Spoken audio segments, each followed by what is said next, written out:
Assalamualaikum warahmatullahi wabarakatuh. Perkenalkan, nama saya Cika Febiola Samanta dari Universitas Teknokrat NPM 22412020 dengan jurusan Akuntansi 22A.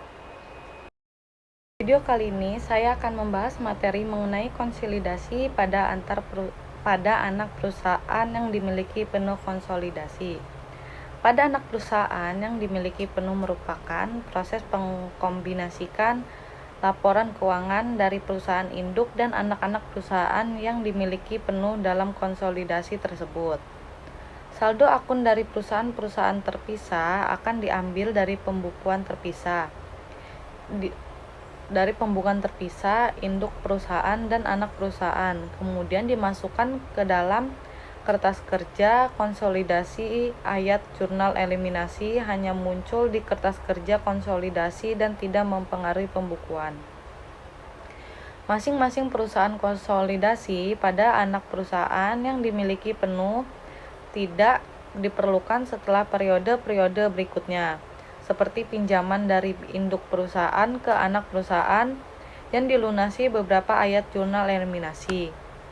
Diperlukan di dalam kertas kerja konsolidasi. Tiap laporan keuangan konsolidasi disusun untuk beberapa periode, seperti induk perusahaan menjual tanah ke anak perusahaan dengan harga lebih tinggi, yaitu 5 juta. Dari biaya perolehan tanah tersebut, ayat jurnal kertas kerja diperlukan untuk mengurangi saldo tanah sebesar 2 juta tiap kali neraca konsolidasi disusun selama anak perusahaan masih memiliki tanah tersebut.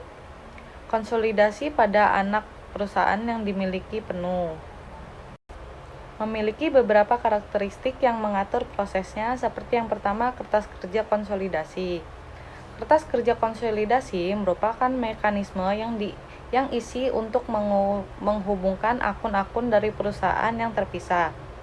Kertas kerja konsolidasi ini digunakan untuk menyesuaikan saldo gabung menjadi angka yang dipaparkan seakan-akan semua perusahaan akan dikonsolidasikan tersebut adalah perusahaan tunggal. Kedua, ayat jurnal eliminasi. Ayat jurnal eliminasi hanya muncul di kertas kerja konsolidasi dan tidak mempengaruhi pembukuan perusahaan-perusahaan terpisah. Ayat jurnal eliminasi digunakan untuk menyesuaikan total saldo akun perusahaan yang dikonsolidasikan. Ketiga, format kertas kerja. Kertas kerja konsolidasi mempunyai format yang terdiri dari 4 kolom nama akun, yaitu data kerja percobaan, ayat jurnal eliminasi, konsolidasi data rencana, dan nama akun.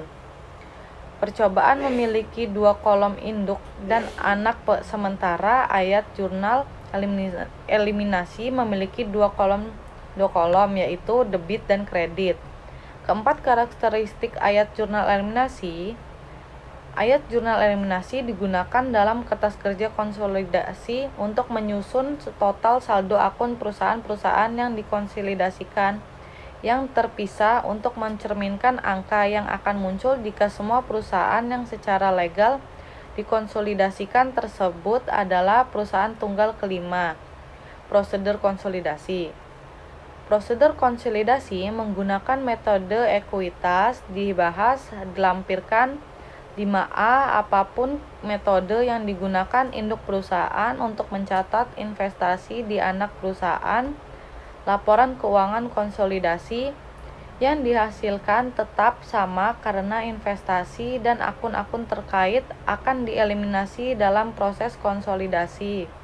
Keenam, laporan keuangan konsolidasi. Laporan keuangan konsolidasi disusun setelah semua penyesuaian dan eliminasi dari saldo terdapat dalam kertas kerja konsolidasi. Format kerja konsolidasi mempunyai 4 kolom, yaitu nama akun, data neraca percobaan, ayat jurnal eliminasi, dan konsolidasi. Konsep alokasi dasar. Konsep alokasi dasar merupakan prinsip yang mengatur bagaimana nilai-nilai yang tertera dalam laporan keuangan konsolidasi harus dikelompokkan dan dikeluarkan. Itu saja yang bisa saya sampaikan. Wassalamualaikum warahmatullahi wabarakatuh.